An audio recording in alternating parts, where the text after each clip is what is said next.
and we have yet to be stopped. Ladies and gentlemen, good evening. And wow, what a wonderful day it is in this great country that is the United States of America. I am so thankful for the opportunity to be up here, exercising perhaps the most popular First Amendment right, the freedom of speech. In America, citizens over the age of 18 may voice their opinions and help in the elections of the United States government officials. And this is possibly one of the most important rights that we have that many other countries do not. In the Constitution, Article 5 states that whenever 2/3 of both houses shall deem it necessary, the Congress may propose new amendments, or they may call a constitutional convention in order to make their proposals. And in order for the amendment to be ratified, 3/4 of Congress must agree. This is a tremendous amount of power that we give to our officials, and it is up to us to decide who has that power.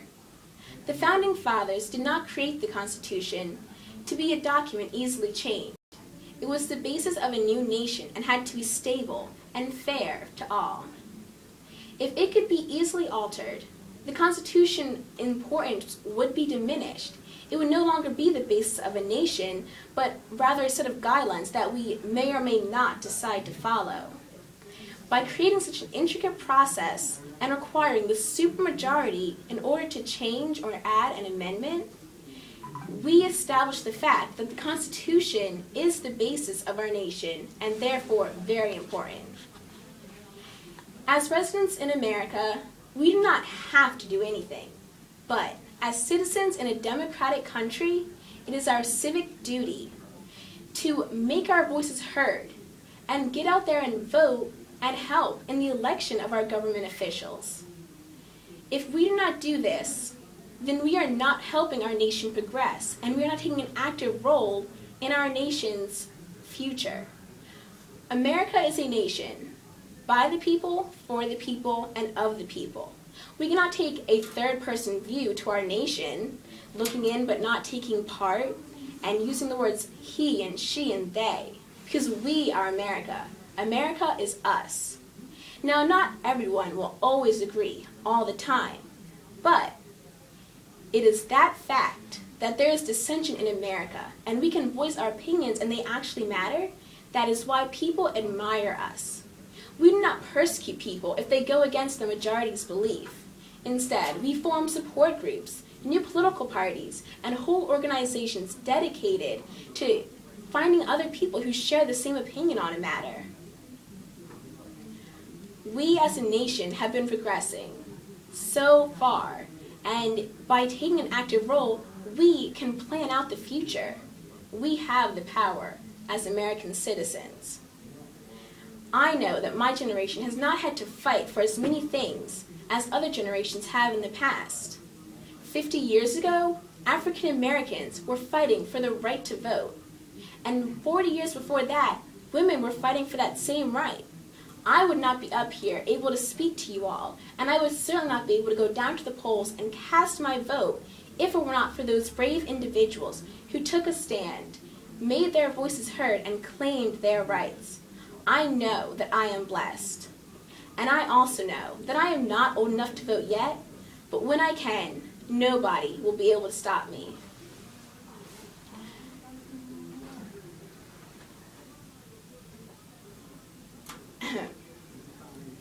When I do go out and vote, though, I will not just be casting my vote for the best-sounding candidate. I intend on being a knowledgeable voter, informed of what I am doing.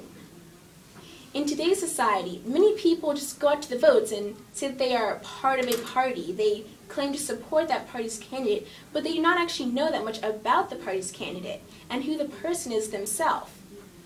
That is not voicing your own opinion.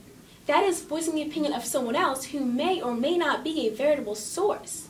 It is not thinking for yourself, because we have minds, we can think for ourselves. We do not have to follow the crowd and go with the popular belief. Standing up for a cause is not just about finding one that sounds nice and deciding to be an advocate. It is about researching the purpose, the goals, and the drive behind that cause, and then proving that it's the right decision. It is up to us, because we have the power, to ensure that the right decisions are made about our country and how we run our government and how new amendments are formed, and we can utilize that power. Ralph Waldo Emerson once said, "Nothing great was ever achieved without enthusiasm." Our nation is a safe nation because we have soldiers enthusiastic about defending our homeland and keeping us safe. Our nation is an independent nation because we were enthusiastic about emancipating ourselves from England. And we are a long-standing republic because our founding fathers were enthusiastic about providing us with a bright future. America is a great nation, and we should be enthusiastic about it because we are the reason behind that. If it were not for us and our ancestors voting for the presidents and senators and representatives that we have, America would certainly be a very different place to live in. Even in today's society, when our economy is in a bad way, men and women are unemployed all over the country, and many people are living in terrible conditions, we still have clothes on our backs, food in our belly, and shelter at night. And that is more than many countries have on a regular basis in an average economy.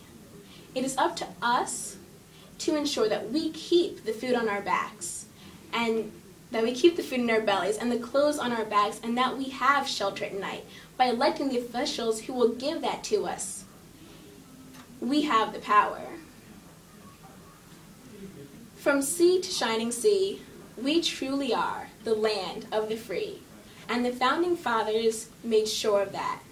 When establishing the Constitution, they added Article 5 to make sure that everyone's best interests were protected. When 2/3 of Congress is needed in order to even propose an amendment, and 3/4 is needed to ratify it, people will be happy by the decision because they elected the people who are making the decision. The representatives that we have in Congress are representations of our views. So when you go out and you vote, and you make your voice heard, and you let people know what your views are, you are taking an active role. And you are making a stand for what you want the future to be. This system has worked because we have been going into the polls and we have been voting. It has worked because people have known what they are doing when they go out and vote, and they have been knowledgeable about it. And it will continue to work as long as we, as Americans, continue to utilize our rights and vote, making the difference. In 1789, Noah Webster wrote, "In the selecting men for office, regard not the particular sect or denomination of the candidate. Look to his character. We are citizens of the United States of America, and we have the power to choose. Let's use it wisely." Thank you. Very